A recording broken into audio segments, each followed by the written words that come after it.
You ever do something out of pure selfish convenience, only to realize you just signed your own death warrant? Jude just wanted to finish his night shift. He saw three exhausted guys passed out on the VIP lounge sofas. He tossed a cashmere throw over them so they wouldn't wake up cold and demand coffee.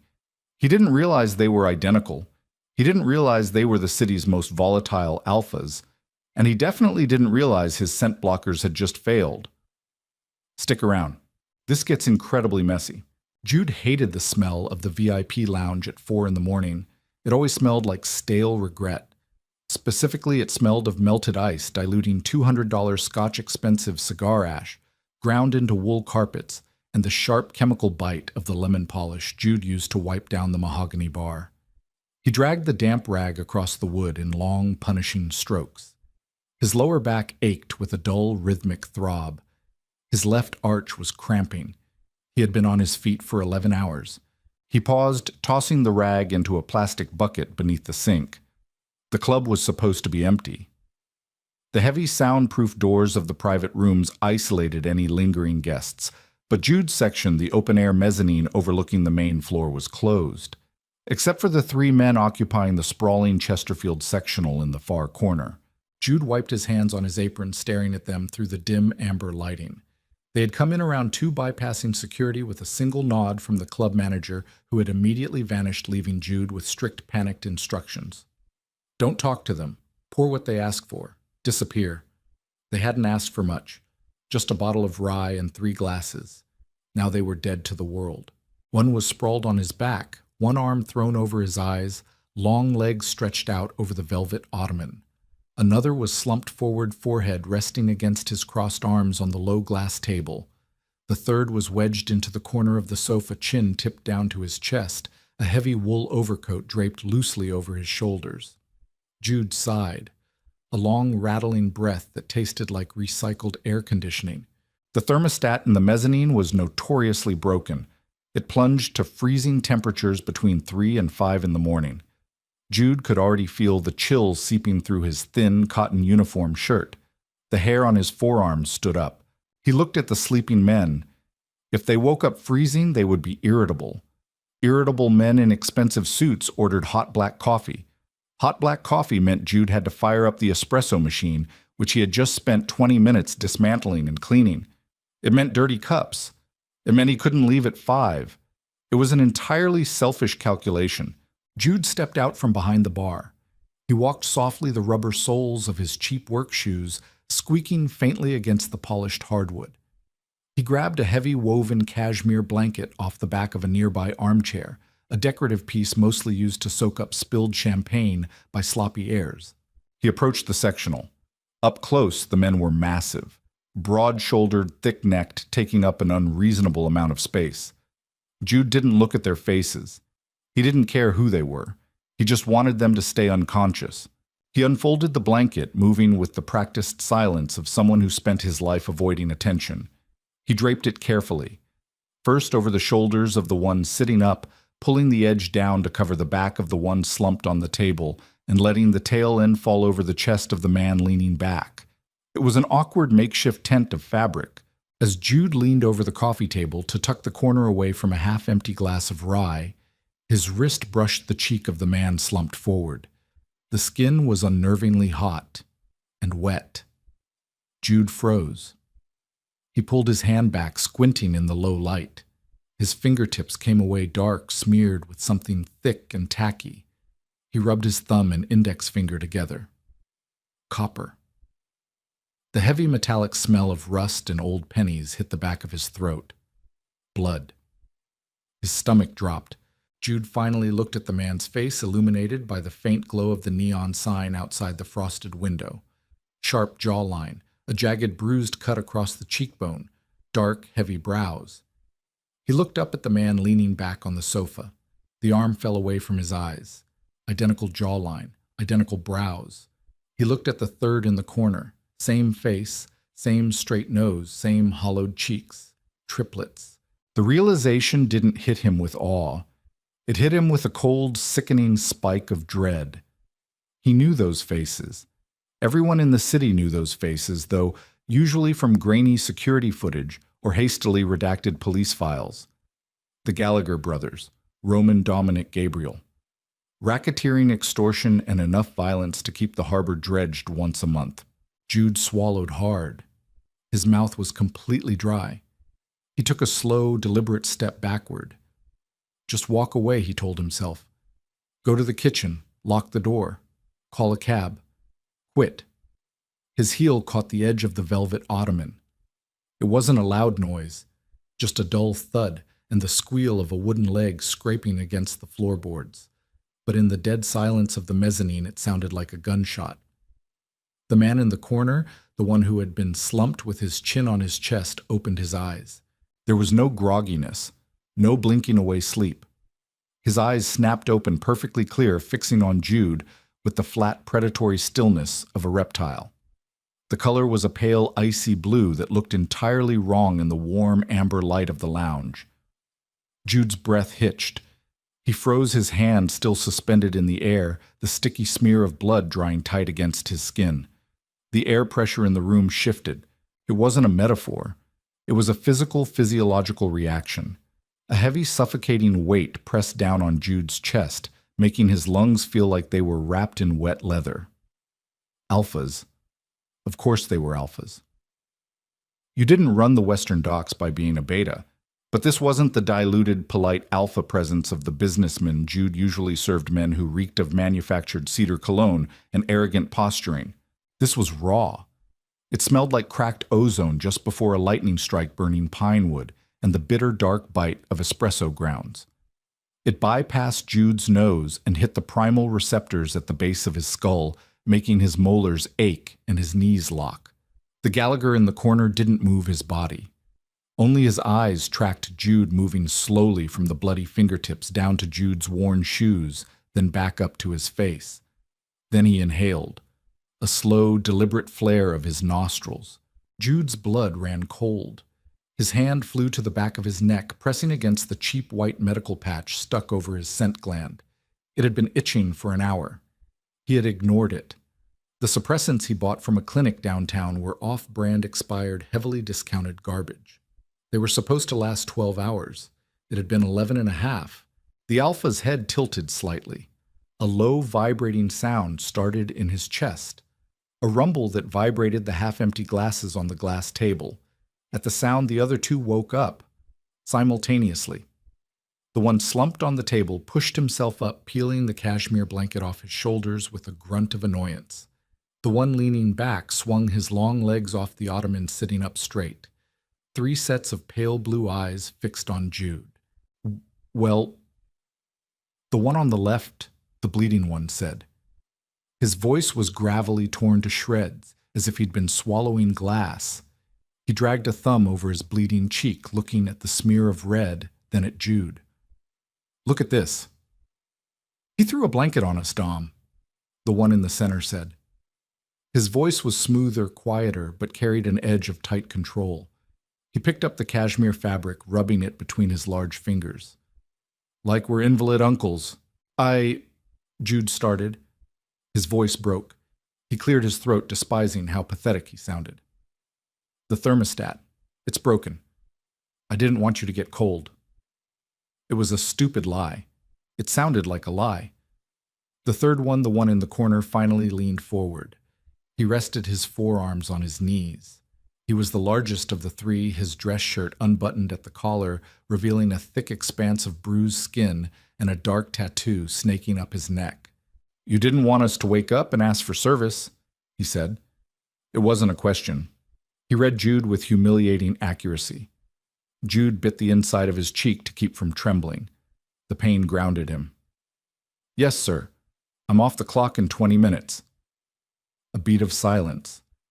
Then a sharp barking laugh from the bleeding one, Dom. Honest. I like that. Don't you like that, Gabe? Gabe, the one in the middle, didn't smile. He dropped the blanket. He leaned closer, invading the space across the table. He inhaled deeply, closing his eyes for a fraction of a second. When he opened them, the pupils were blown wide, swallowing the blue iris. Roman, Gabe murmured, not looking away from Jude. Do you smell that? Roman, the large one in the corner, stood up. He didn't unfold to his full height quickly. He took his time rolling his shoulders.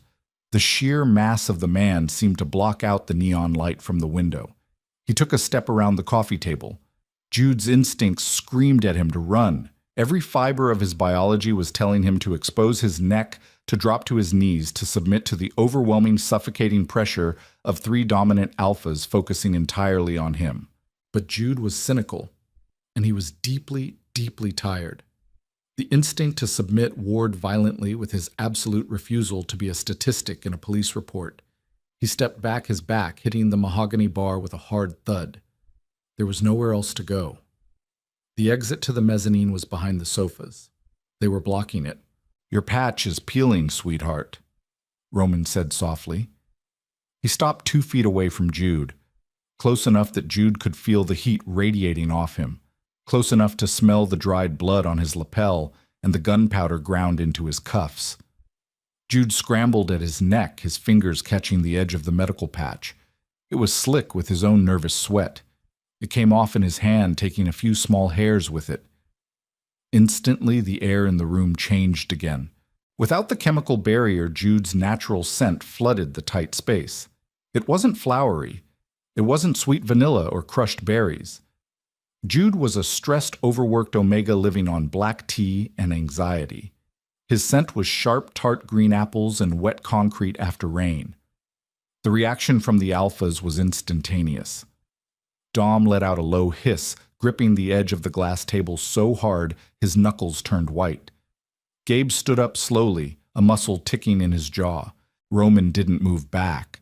He leaned in, bracing one massive hand on the bar right beside Jude's hip. He ducked his head, his nose hovering an inch from the exposed gland on Jude's neck. Jude turned his face away, squeezing his eyes shut. His chest heaved. "Don't," he whispered. It wasn't a heroic command. It was a plea entirely pathetic, laced with pure terror. And Omega Roman breathed the words ghosting hot against Jude's skin. "Working the night shift in a meat grinder like this, unescorted, with a failing patch." Roman pulled back just enough to look at Jude's face. "You're either incredibly brave or incredibly stupid." "I'm poor." Jude snapped back the words, bypassing his brain. It was a mistake. He knew it the second he said it. Dom laughed again, a harsh scraping sound. He walked around the table, joining Roman at the bar. He moved with a slight limp favoring his left leg, but it didn't diminish the threat he posed. He boxed Jude in on the right. "Poor and mouthy," Dom observed, leaning against the bar. He reached out and grabbed Jude's wrist, the one with the bloody fingertips. Jude tried to yank his arm back, but Dom's grip was like an industrial vice. It didn't hurt, but it was entirely immovable. Dom lifted Jude's fingers, inspecting the blood. "You touched me." "It was an accident," Jude said, his voice dropping to a harsh whisper. He stared straight ahead at the row of expensive liquors behind the bar, refusing to look at Dom. "Let go of me." "Or what?" Gabe asked softly. Jude felt a warm presence at his back. Gabe had circled around the other side of the bar. He was standing right behind Jude. Jude could feel the solid wall of Gabe's chest brushing against his shoulder blades. He was trapped. Front, right, and back. 3 massive bodies radiating heat, aggression, and an intoxicating, terrifying blend of alpha pheromones that was making Jude's vision blur at the edges. "Or I scream," Jude said. The threat was incredibly hollow. The soundproofing in the VIP walls was industrial grade. A bomb could go off in here, and the bass from the main floor would drown it out. "Scream," Roman said softly, standing directly in front of him. "Go ahead. Let's see who comes." Jude closed his mouth. His jaw ached from clenching it. He looked at Roman, really looked at him. Up close, the differences between the triplets became apparent despite the identical bone structure.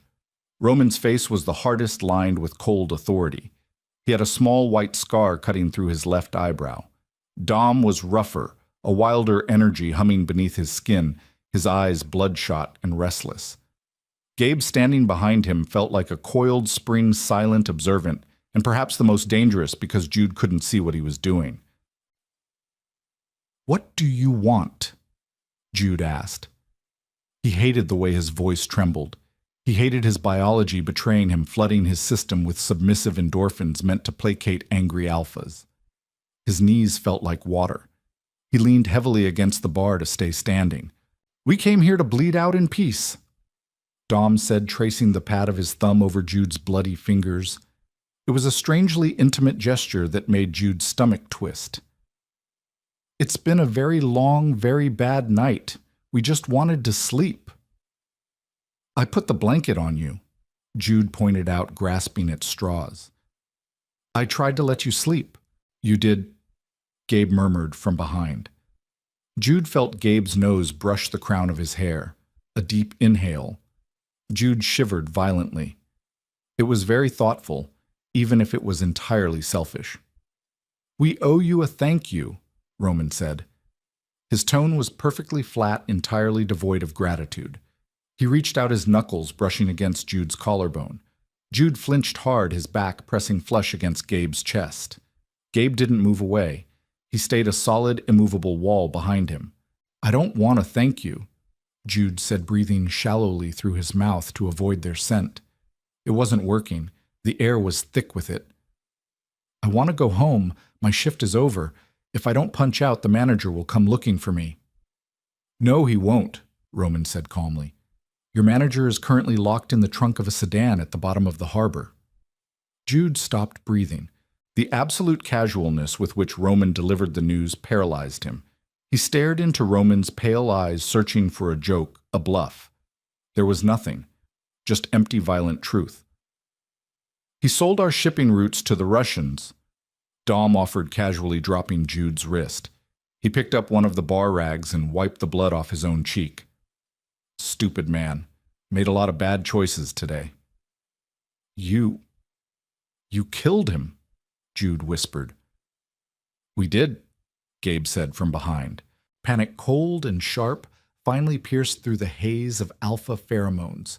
Jude wasn't just dealing with 3 angry alphas. He was a witness.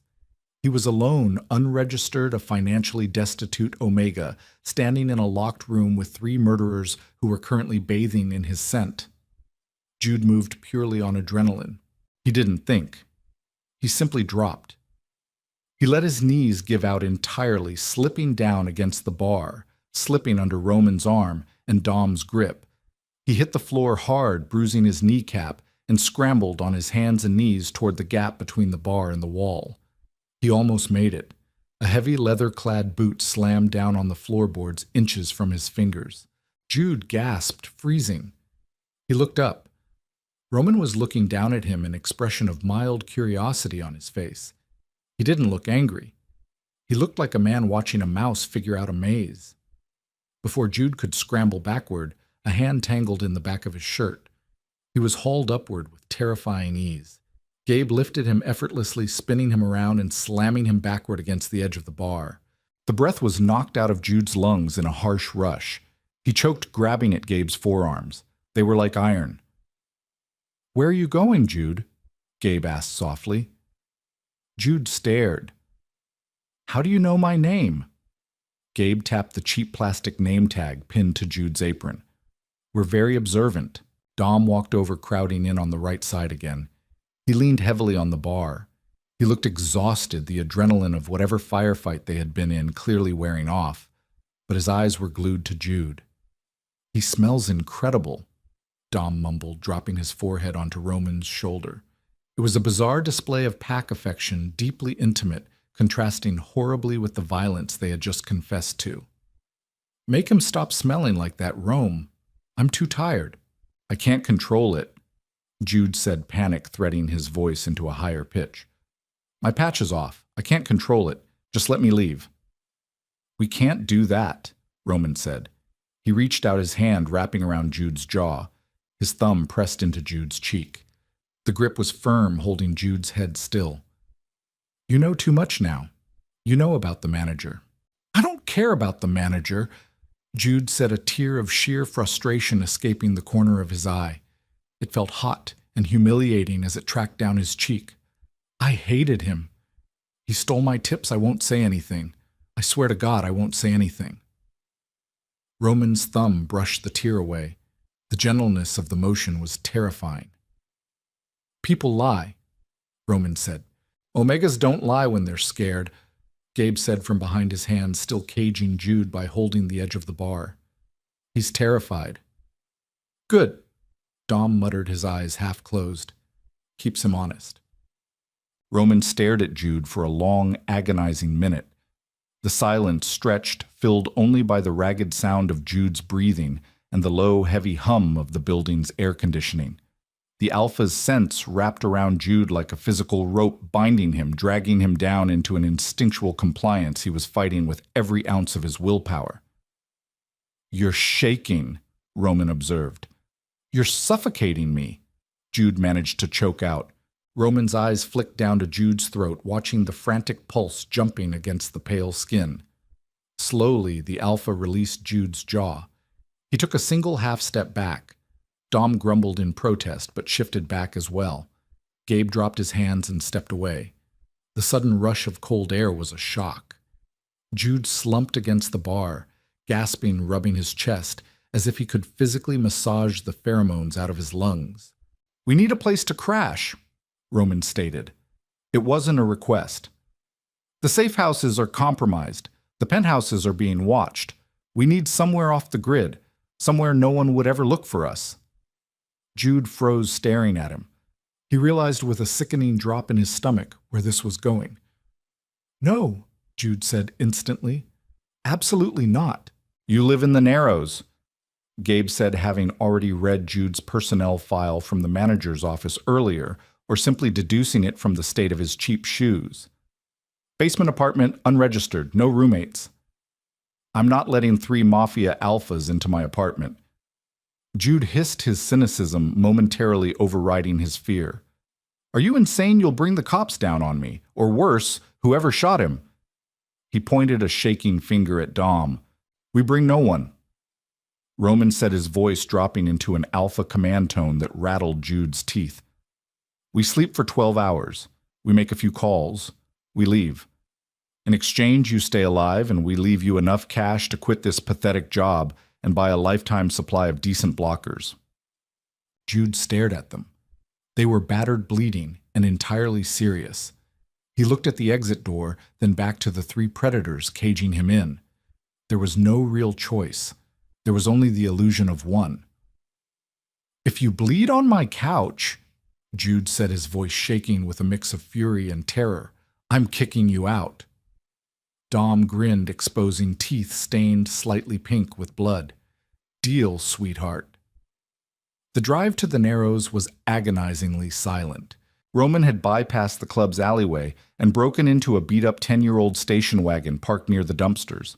It took him exactly 14 seconds to hotwire it. Jude sat in the back, pinned flush against the passenger side door by Gabe's massive frame. The heater in the wagon was broken. It pumped frigid, stale air into the cabin, mixing horribly with the heavy, cloying scent of 3 agitated alphas. Jude pressed his face against the icy glass of the window, breathing shallowly through his mouth. He watched the slick, rain-soaked streets of the financial district give way to the cracked pavement and flickering streetlights of his neighborhood. Gabe's thigh was pressed firmly against Jude's. Through the thin cotton of Jude's uniform trousers, the Alpha's body heat was a branding iron.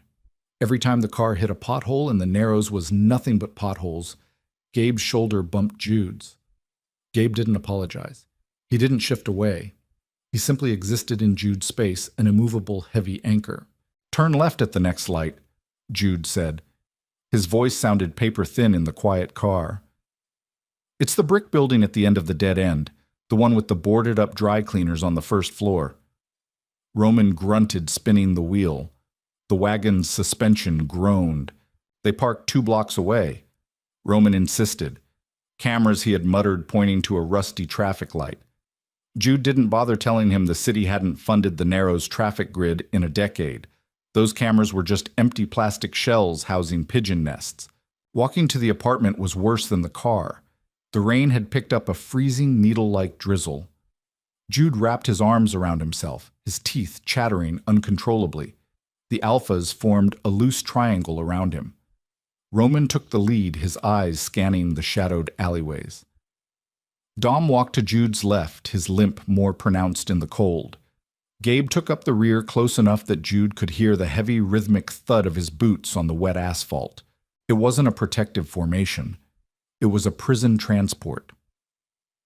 "Keys," Roman said, holding out a hand when they reached the iron gate covering the stairwell down to Jude's basement apartment. Jude didn't argue. His fingers were too numb to fumble with the locks anyway. He dropped his cheap brass keyring into Roman's palm. Roman unlocked the gate, then the heavy steel door at the bottom of the concrete steps. He pushed the door open, stepping inside first. He didn't turn on the light. Jude followed, stepping over the threshold into his 400-square-foot life. He reached over and flipped the switch.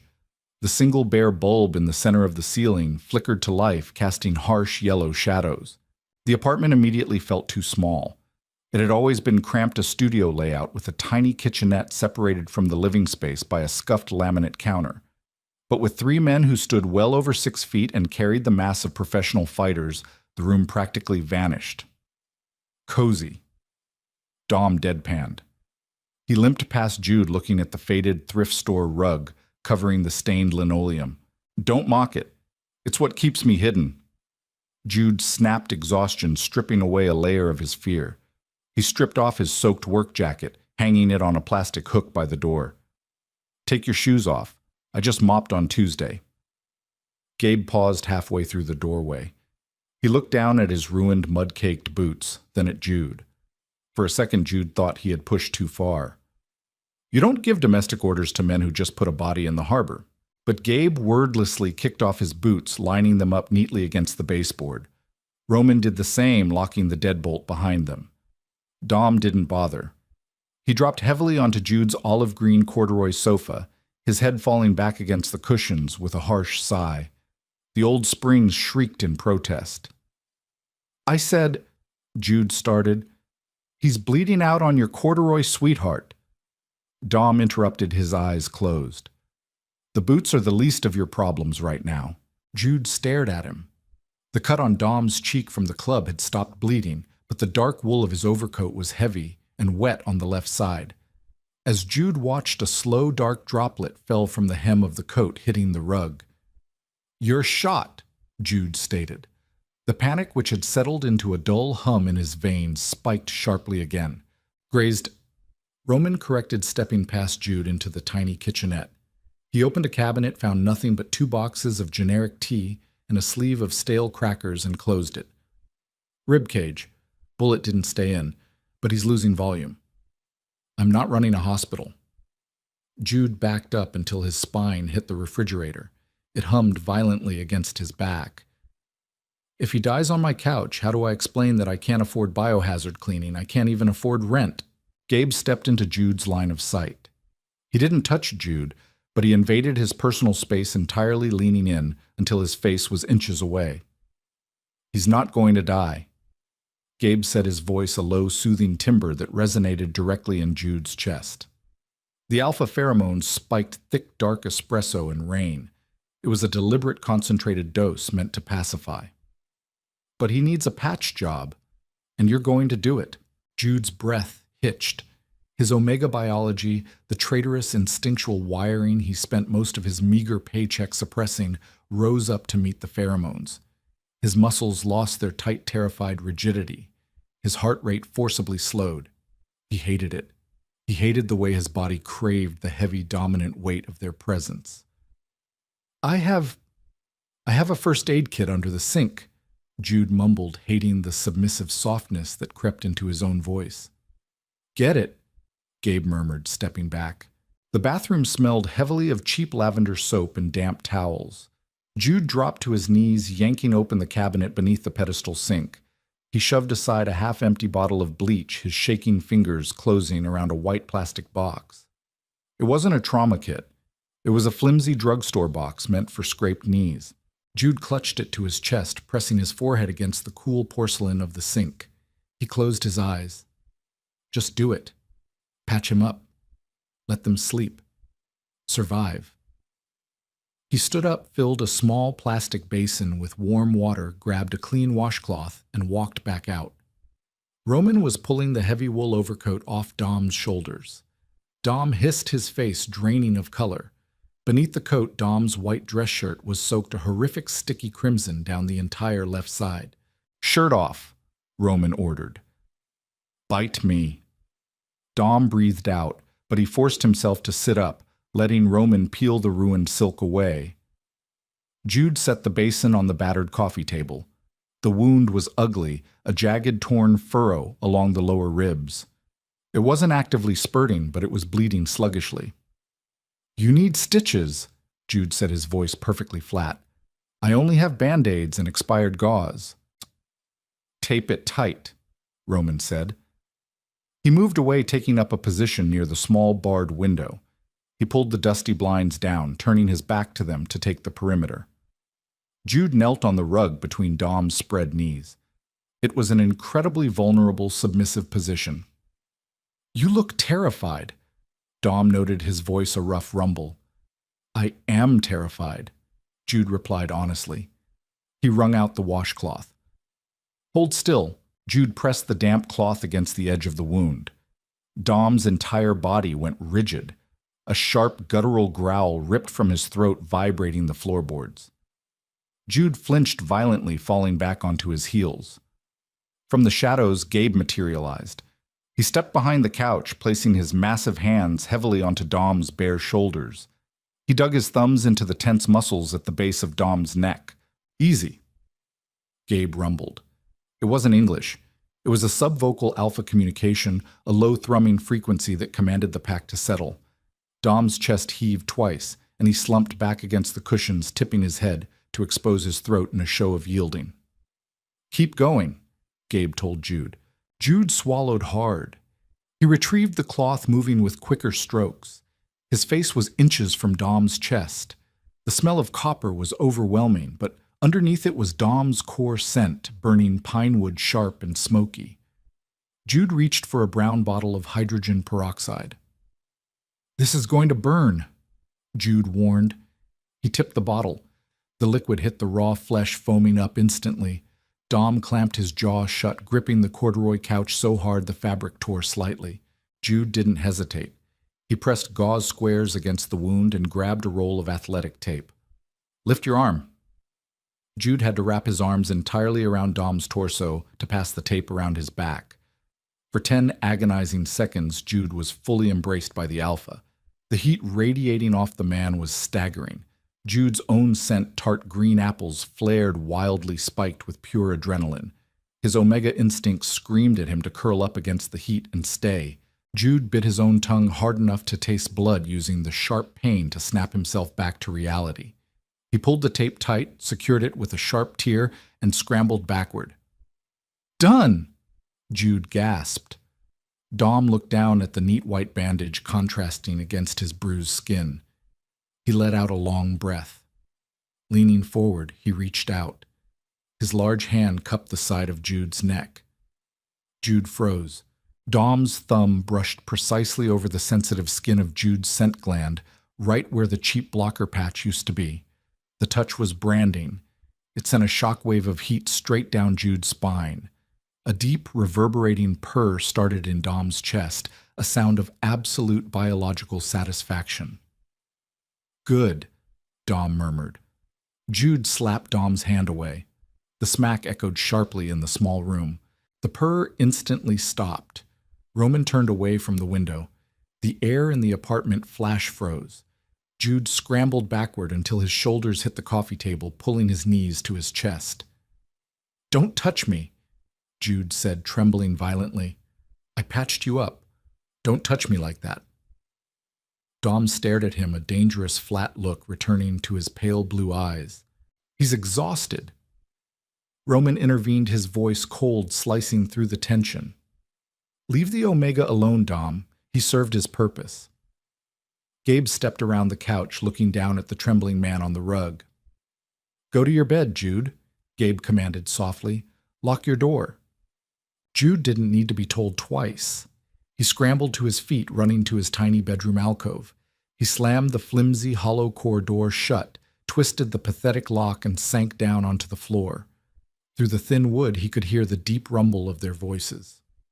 He buried his face in his hands, inhaling the scent of his own fear, mixed with the lingering ghost of burning pine. He had let 3 monsters into his cage, and worst of all, his own body seemed to want them to stay. Sleep did not come as a release. It came as a sudden heavy collapse. Jude woke up on the floor of his bedroom, his cheek pressed against the rough synthetic fibers of his cheap rug. His neck was completely stiff. He tried to swallow, but his throat felt like it was coated in fiberglass. The digital clock on his battered nightstand glowed a harsh, unforgiving red, 1:42 p.m. He had slept for almost 8 hours. Panic, groggy, and thick spiked in his chest.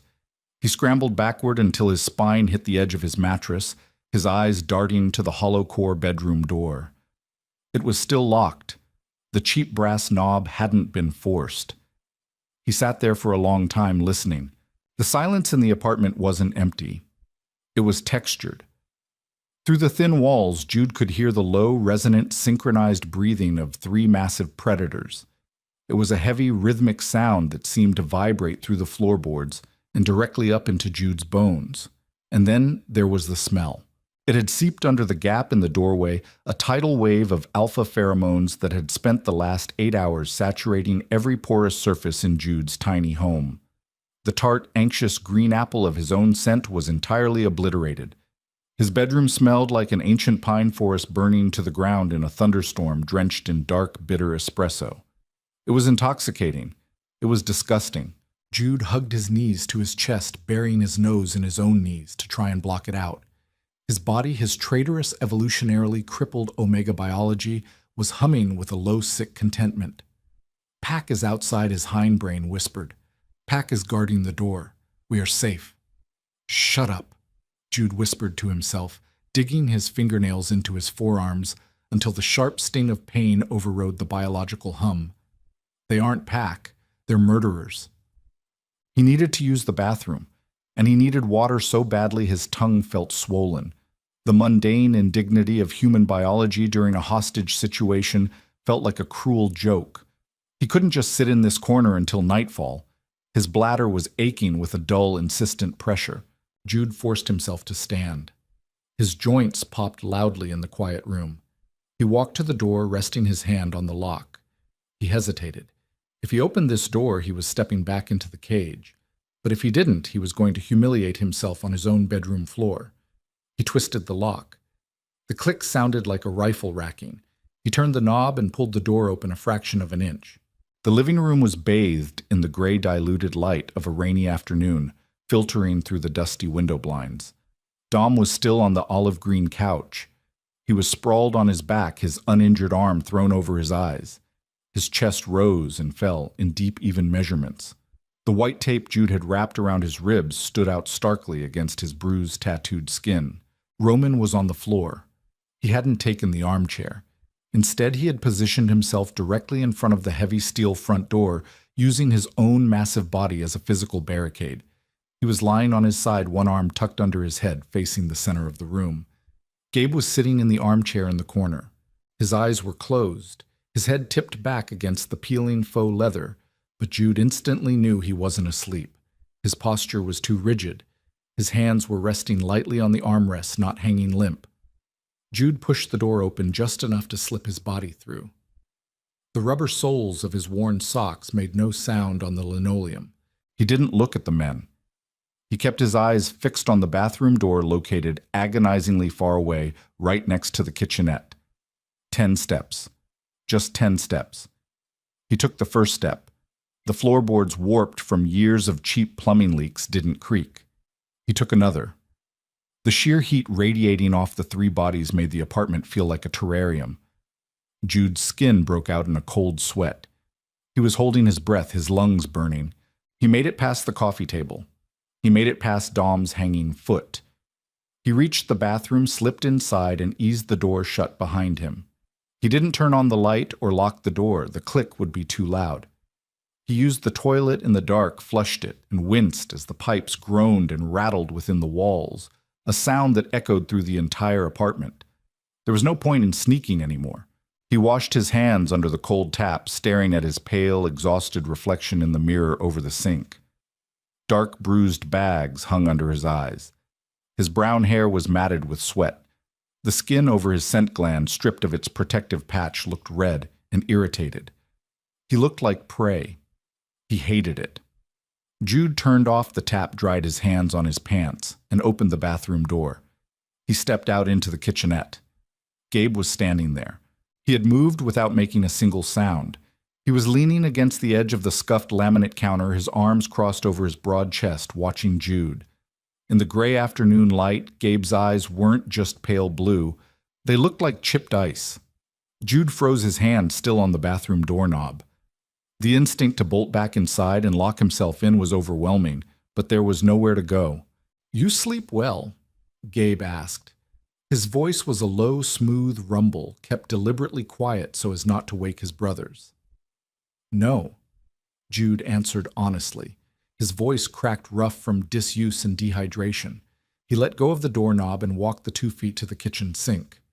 He ignored Gabe entirely out of a desperate need to maintain some illusion of control. He grabbed a cloudy glass from the dish rack, turned on the tap, and filled it. He drank the water in 3 long, frantic swallows. It tasted faintly of metal and chlorine, but it was the best thing he had ever tasted. He filled the glass again. Gabe watched him unblinking. The Alpha's scent, the dark, rich espresso, thickened in the small space between them.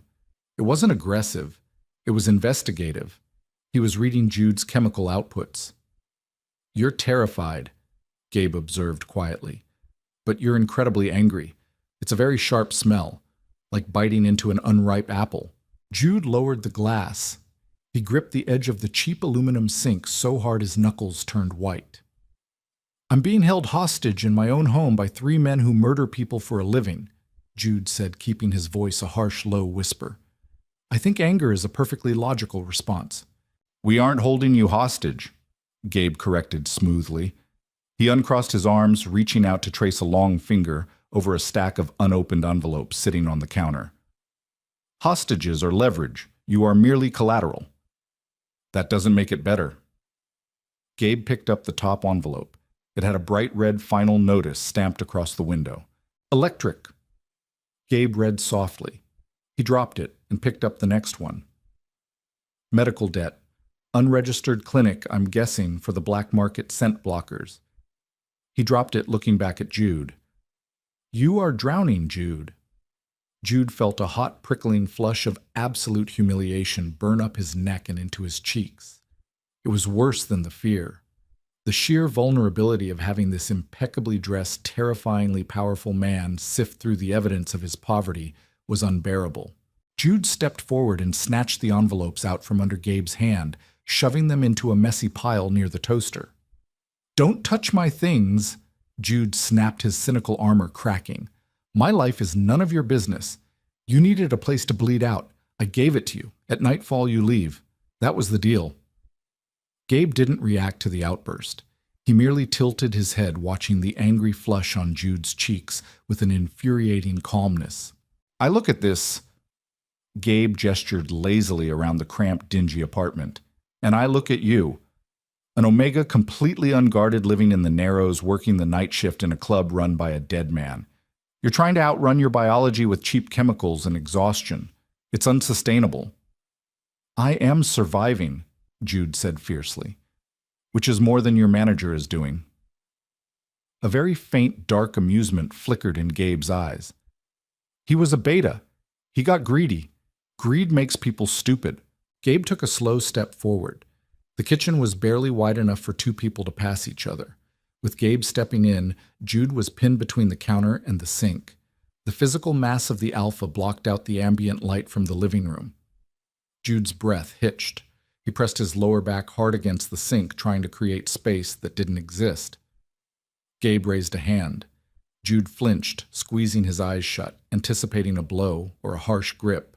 Instead, he felt the light, calloused brush of Gabe's knuckles against his cheek.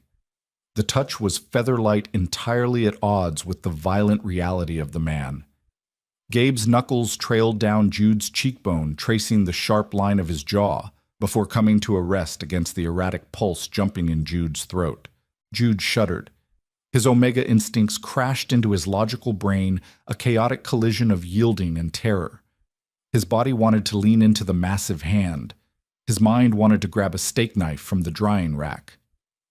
"You don't have to survive like this," Gabe murmured, his thumb resting dangerously close to Jude's exposed scent gland. "You patched Dom up. You didn't scream when you had the chance.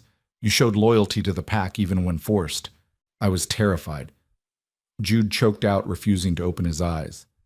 "That isn't loyalty. It's self-preservation." "It's the same thing in our world," Gabe replied. He leaned in closer. His lips brushed the shell of Jude's ear. The heat was suffocating. "Nightfall is in 4 hours," Gabe whispered, the low vibration of his voice rattling Jude's chest. "When we leave, we could take you with us." Jude's eyes snapped open. He stared at the side of Gabe's neck, seeing the faint edge of a dark tattoo disappearing beneath the collar of his ruined dress shirt. "What?" Jude breathed.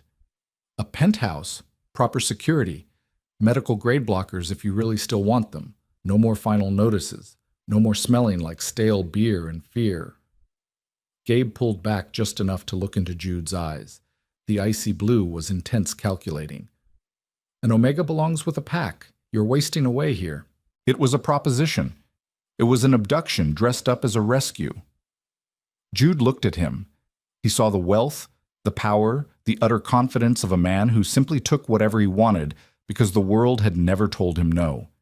And Jude felt an overwhelming surge of pure cynical clarity. "Nothing is free," Jude said. His voice was no longer shaking. He looked directly into Gabe's eyes, refusing to submit to the heavy alpha pressure in the air. "I know how the world works. If you take me, I belong to you. I become a pet, a broodmare, a plaything for 3 men who shoot people who inconvenience them." Gabe's jaw tightened minutely. The dark amusement vanished. "I am not a stray dog you can pick up from the pound," Jude said, pushing Gabe's hand away from his throat. His hands were steady now. "I prefer my poverty. Keep your penthouse." The silence in the kitchen stretched, pulled taut like a wire about to snap. Gabe stared at him. The air pressure in the room dropped sharply. The scent of espresso turned bitter, almost scorched. Jude had insulted him. He had rejected an alpha's claim. Biology dictated that Gabe should punish him, force him to submit to the hierarchy. But from the living room, a low, groggy voice cut through the tension. "Gabe, leave him alone." Jude looked past Gabe's shoulder. Roman was sitting up from his makeshift bed on the floor.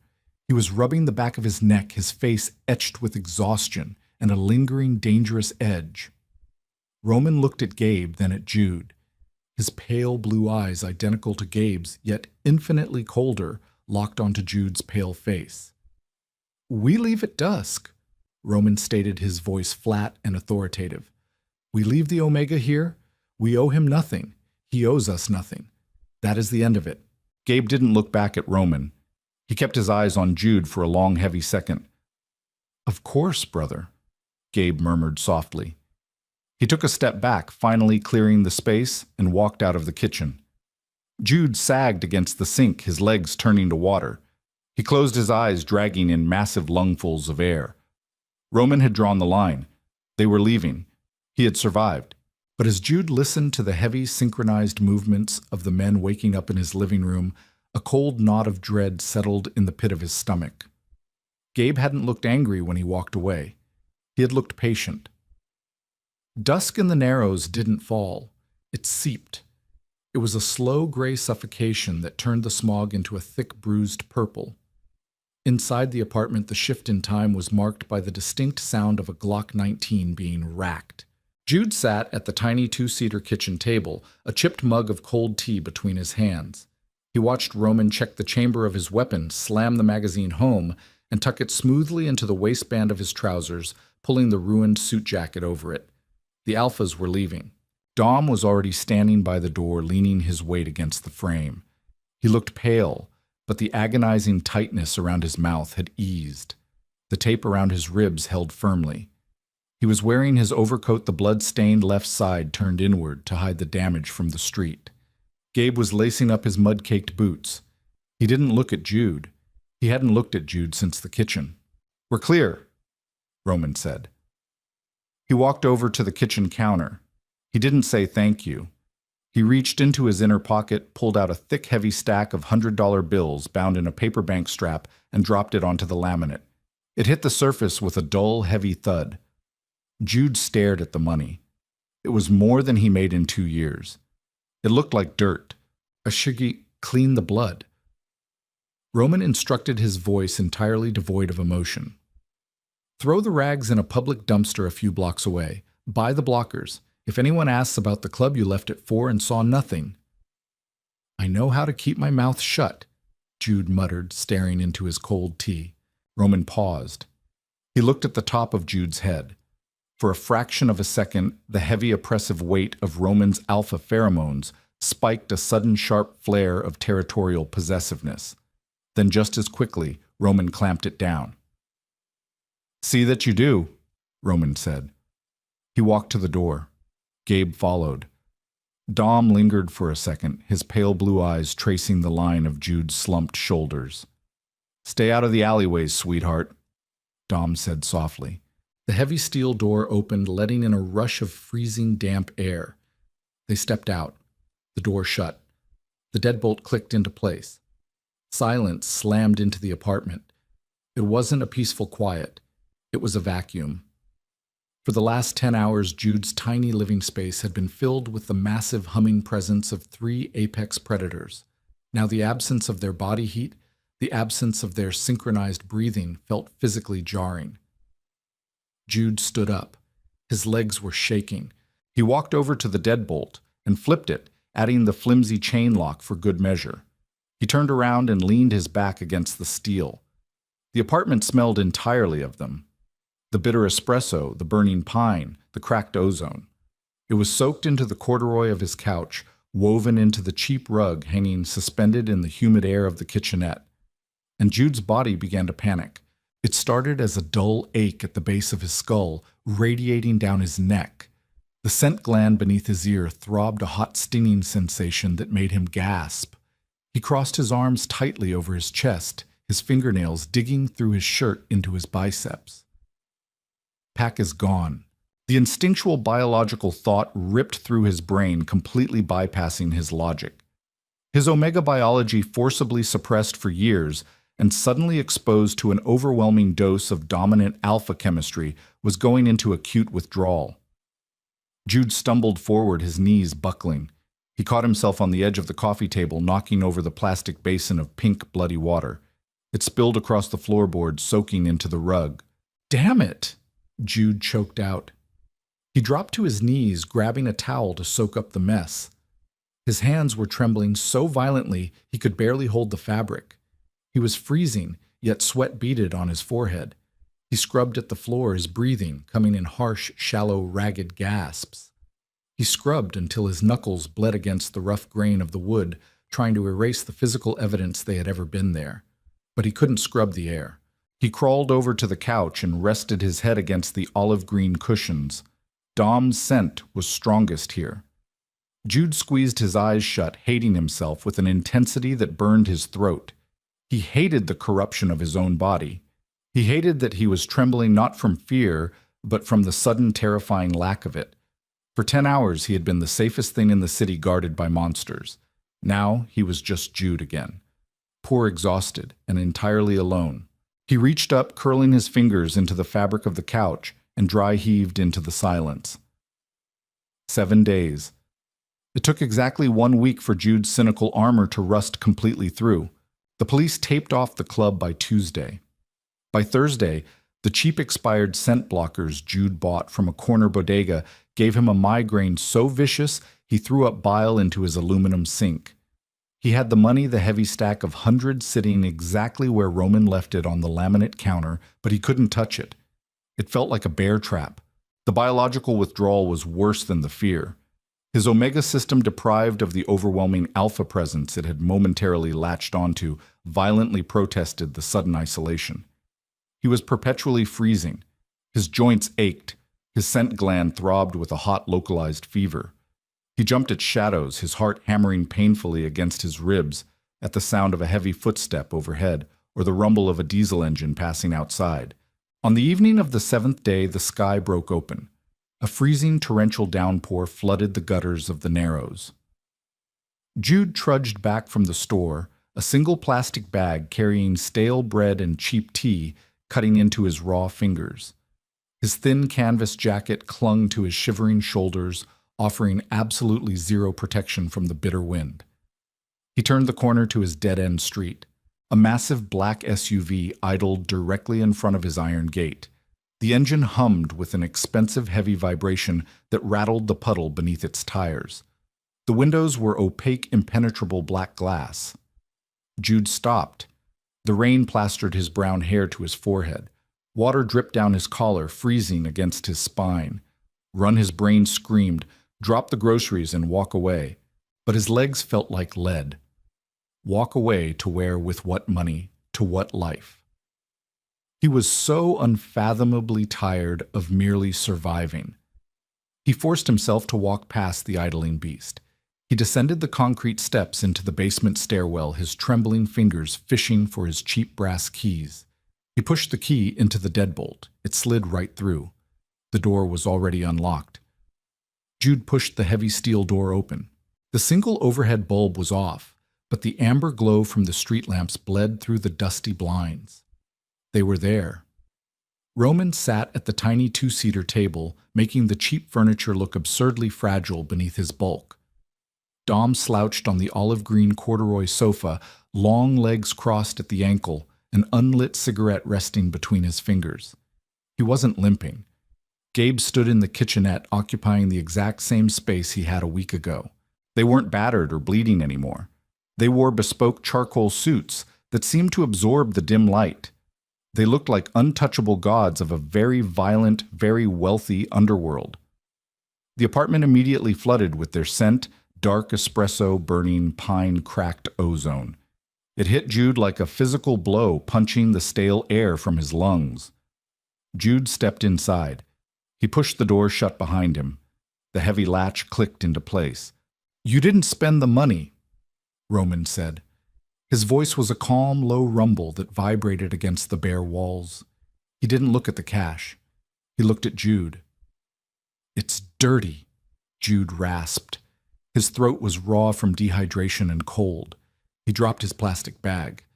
The box of tea hit the linoleum with a pathetic thud. "You didn't run either," Gabe observed smoothly. He stepped away from the counter, his leather shoes entirely silent on the warped floorboards. He closed the distance between them in 3 long strides, stopping mere inches away. "I have nowhere to go," Jude said, staring blankly at Gabe's immaculate silk tie. Rainwater dripped from Jude's chin onto his own ruined collar. "You knew that. You knew I wouldn't leave." "I knew you were stubborn," Gabe murmured. He reached out. There was no hesitation, no waiting for permission. Gabe's large, warm hand cupped the back of Jude's freezing neck. His thumb found the edge of the cheap peeling blocker patch and ripped it away. Jude let out a harsh, involuntary gasp. The unfiltered skin-to-skin contact sent a violent, agonizing spike of heat straight to his core. His tart apple scent bloomed in the cramped room, stripped of its terror, heavy with a sour, desperate resignation. "You look terrible, sweetheart," Dom noted softly, rising from the couch. He walked over his sheer mass, boxing Jude in on the left. The physical heat radiating from the 2 alphas felt like an open furnace. "I've been sick," Jude whispered, his eyes fluttering shut as Dom's knuckles lazily grazed his jawline. "Withdrawal," Roman stated, standing up from the table. He approached, completing the cage. "Your biology is punishing you for rejecting the pack. It will only get worse." "You aren't my pack," Jude tried to say. It was a token protest. The cynicism in his voice was completely hollowed out. "We are," Roman replied, his voice dropping into a chest-rattling alpha frequency that forced Jude's knees to weaken. "We claimed you the moment you put your hands on my brother's blood. We just gave you 7 days to realize you couldn't survive without us." The trap finally snapped shut in Jude's mind. Gabe's patience a week ago hadn't been a concession. They hadn't left him out of mercy. They had left him because the stark, freezing contrast of their absence would break him far faster than threats ever could. Jude opened his eyes. He looked at Roman, then at Dom, then finally at Gabe. They were monsters. They would consume his life entirely. But as Gabe's thumb stroked a slow rhythmic circle over his aching scent gland, the crushing, agonizing cold in Jude's bones vanished. "Are you going to make me leave the Narrows?" Jude asked, his voice cracking. "Tonight." Roman commanded, stepping close enough that his suit brushed Jude's wet canvas jacket. "You never step foot in this slum again." Jude looked at the mold on his ceiling, the peeling linoleum, the stack of dirty money he was too afraid to use. He let out a long, shuddering breath. He stopped fighting his own biology. He leaned forward, letting his wet forehead drop heavily against Gabe's broad shoulder. A simultaneous deep rumble of satisfaction vibrated from all three men. The sound was deafening. Jude closed his eyes. The cage door had shut, and he had locked it himself. Sionen Comwort. Conclusion. Jude thought he was saving himself, but all he did was prove to three ruthless predators that he was exactly the Omega they needed. Now trapped in a gilded cage built by the Gallagher brothers, Jude has to navigate a world of intense pack dynamics, brutal mafia politics, and his own traitorous biology. Did Jude make the right choice, or did he just sign away his freedom forever? Drop a comment below with your thoughts on Jude's surrender. If you love this dark Omegaverse drama, hit that like button, share it with your friends, and make sure to subscribe to the channel for more intense sensory-rich audio stories.